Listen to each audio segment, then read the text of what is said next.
नमस्कार।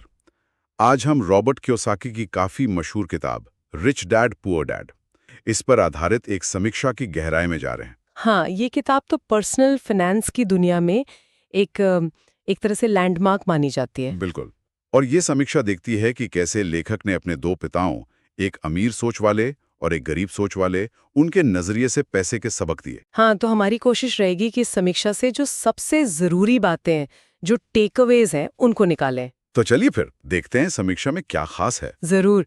देखिए, किताब आई 1997 में और समीक्षा मानती है कि इसने वाकई बहुत से लोगों का पैसे को देखने का नज़रिया बदला है। इसका जो कोर आइडिया है वो यही है कि जो पारंपरिक सोच है ना, खूब पढ़ो, अच्छी नौकरी पाओ, बस सेट हो जाओ, उसको ये चैलेंज करती है। हाँ, वो दो पिताओं वाला कंट्रास्ट, एक खूब पढ़े लिखे पर पैसों की तंगी में और दूसरे कम पढ़े पर फाइनेंशियली सक्सेसफुल। एग्जैक्टली वो कॉन्ट्रास्ट ही पूरी किताब का आधार है और समीक्षा इसी को हाईलाइट करती है। तो समीक्षा का एक मेन पॉइंट ये लगता है कि किताब सिर्फ पैसा कमाने पर नहीं, बल्कि पैसे को लेके जो हमारी सोच है, माइंडसेट, उसको बदलने पर ज्यादा जोर देती है। बिल्कुल सही। और सबसे ज्यादा चर्चा में रहने वाला आइडिया, एसेट्स और लाइबिलिटीज का फर्क। समीक्षा इसको कैसी देखती है? क्या ये बस किताबी परिभाषा है? नहीं नहीं, यही बात इंटरेस्टिंग होती है।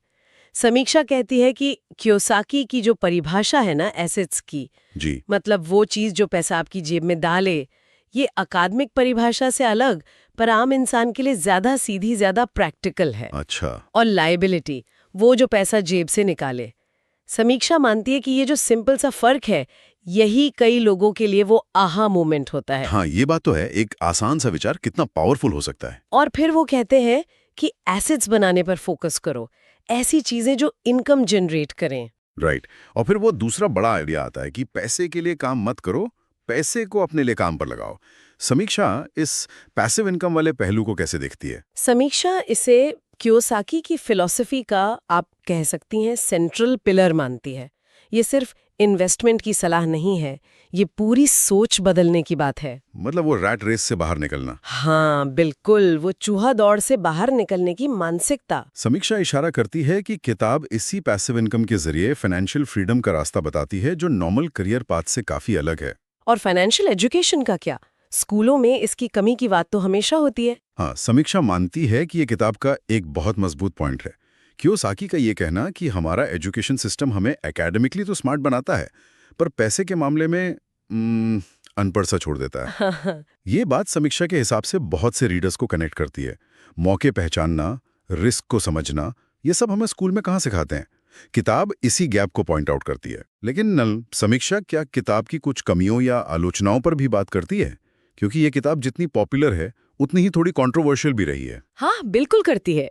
समीक्षा मानती है कि किताब की भाषा आसान है, उदाहरण अच्छे हैं, इससे ये बहुत एक्सेसिबल बन जाती है। सही है।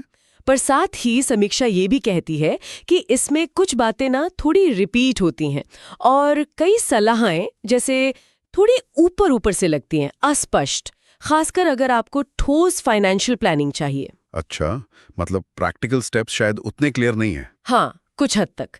समीक्षा इसे फाइनेंशियल लिटरेसी की जर्नी का एक बढ़िया स्टार्टिंग पॉइंट मानती है, पर यह फाइनल डेस्टिनेशन नहीं है। इसमें बहुत गहरे टेक्निकल डिटेल्स नहीं मिलेंगे। तो फिर समीक्षा के हिसाब से ये किताब किन लोगों के लिए सबसे ज्यादा फायदेमंद है? समीक्षा का मानना है कि ये उन लोगों के लिए एक तरह से आंखें खोलने वाला एक्सपीरियंस हो सकती है जो पैसे को लेकर अपनी सोच बदलना चाहते हैं, या जो पहली बार इन्वेस्टमेंट और एसेट बिल्डिंग के बारे में सोच रहे हैं। मतलब एक मोटिवेशन, एक स्पार्क की तरह। हाँ बिल्कुल, मानसिकता बदलने के लिए एक कैटलिस्ट। लेकिन जो लोग पहले से ही फाइनेंस को ठीक ठाक समझते हैं, उन्हें शायद ये थोड़ी बेसिक लगे। तो कुल मिलाकर बात ये हुई कि असली दौलत सिर्फ ज्यादा कमाने से नहीं, बल्कि पैसे को लेकर अपनी सोच और उसको मैनेज करने के तरीके को बदलने से बनती है। फाइनेंशियल लिटरेसी ही सबसे बड़ी पूंजी है। एकदम सही कहा। समीक्षा का निचोड़ यही है कि कियोसाकी का सबसे बड़ा कंट्रीब्यूशन शायद यही है कि उन्होंने लोगों को ये सोचने पर मजबूर किया कि फाइनेंशियल फ्रीडम सिर्फ कुछ खास लोगों का हक नहीं है। सही सोच और सही जानकारी से इसे पाया जा सकता है। इस पूरी बातचीत के बाद एक सवाल मेरे मन में घूम रहा है। अगर स्कूल हमें पैसे के बारे में नहीं सिखाते और ये किताब जैसे रिसोर्स सिर्फ एक शुरुआत है, तो फिर फाइनेंशियल समझदारी की गहराई तक पहुंचने का रास्ता असल में क्या है?